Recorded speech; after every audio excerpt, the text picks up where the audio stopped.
Hello, everyone, and welcome to my talk for this week. I'm sorry that it's a little late. Yesterday was unusually hectic, and there was also news from the provincial government which I want to take account of. COVID-19 infections are rising across New Brunswick again, and measures are being put in place to try to bring things under control. The first thing is to pray for those who are ill, especially those in hospital and the families of those who have died. I know that most of us are very tired of COVID and its impact upon our lives.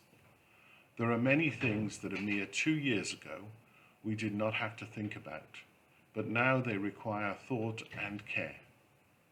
Several months ago, I wrote about the importance of lament, the tradition of crying out to God in times of frustration, pain, and even doubt.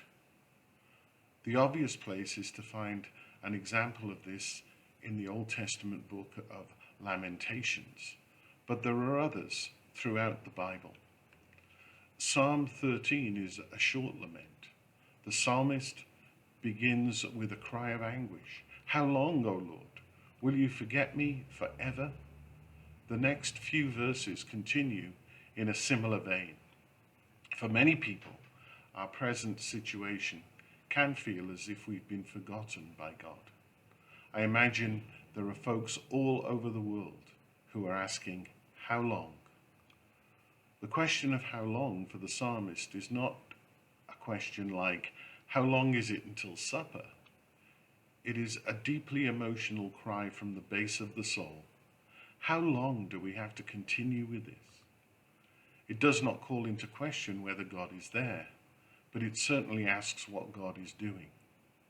I know that some of us are able to be stoic about what's happening. To a greater or lesser extent, we can roll with the punches. But for others, the continuing COVID waves create fear and uncertainty. Will it get worse again?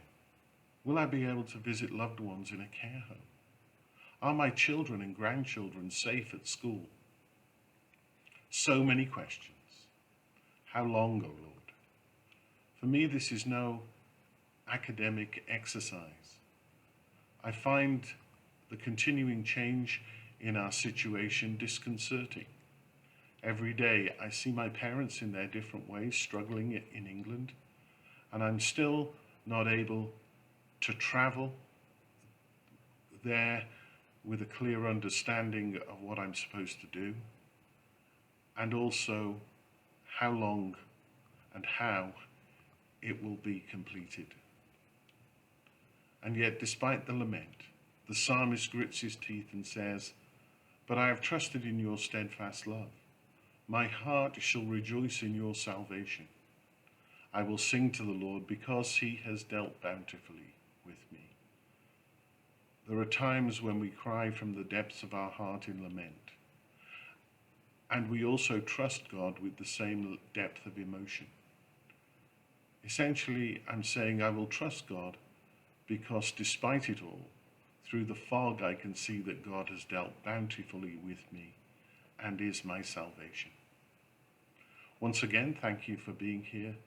God bless and stay safe.